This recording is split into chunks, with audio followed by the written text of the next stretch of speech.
안녕하세요. 전주도 온누리교회 정용비 목사입니다.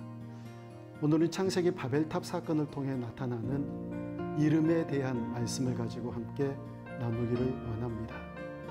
창세기 11장 4절 말씀을 보면 또 말하되 자 성읍과 탑을 건설하여 그 탑 꼭대기를 하늘에 닿게 하여 우리 이름을 내고 온 지면에 흩어짐을 면하자 하였더니, 사람들에게 이름은 참 중요한 것 같습니다. 나도 꽤 어르신 축에 끼긴 하지만 어르신들의 이름을 부를 때에 세 글자를 한꺼번에 부르면 안 되고 한자 한자씩 불러야 예에 어긋나지 않는답니다.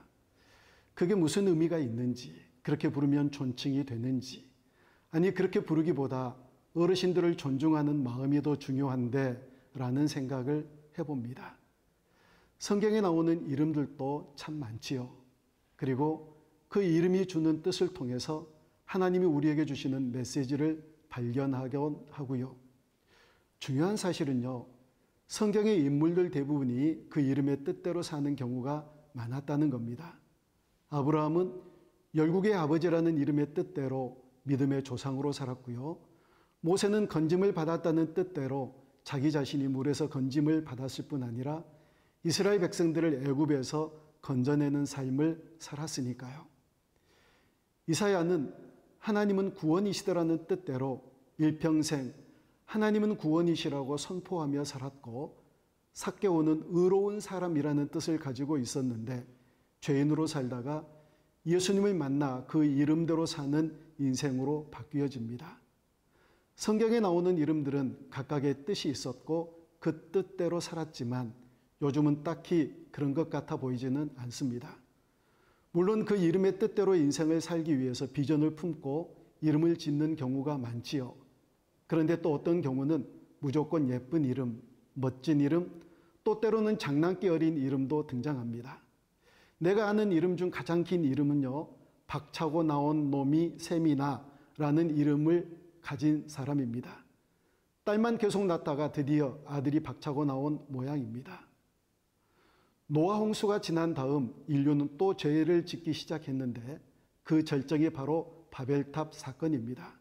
사람들이 서로 말하기를 탑을 건설하자, 그 탑 꼭대기에 하늘을 닿게 해서 우리 이름을 내자고 하지요.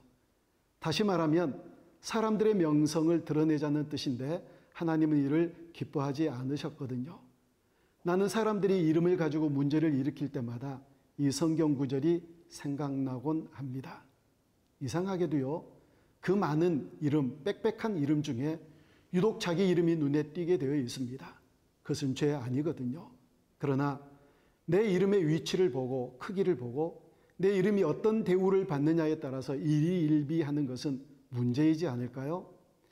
지금은 많이 사라지고 없지만 주보에 헌금한 자기 이름이 빠지기라도 하면 노발대발하고, 어쩌다 이름의 순서가 좀 뒤로 밀리기라도 하면 따지고 문제를 삼는 사람들이 있었거든요.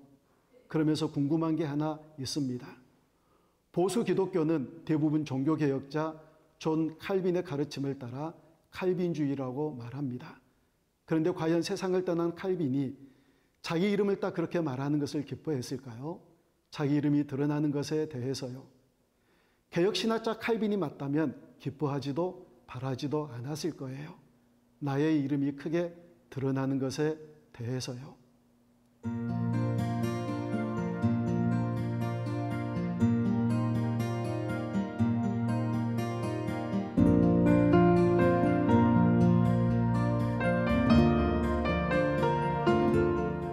내 이름은 감추어지고 내가 믿는 예수님의 이름이 나를 통해 드러나고 높아지는 인생이면 얼마나 좋을까요?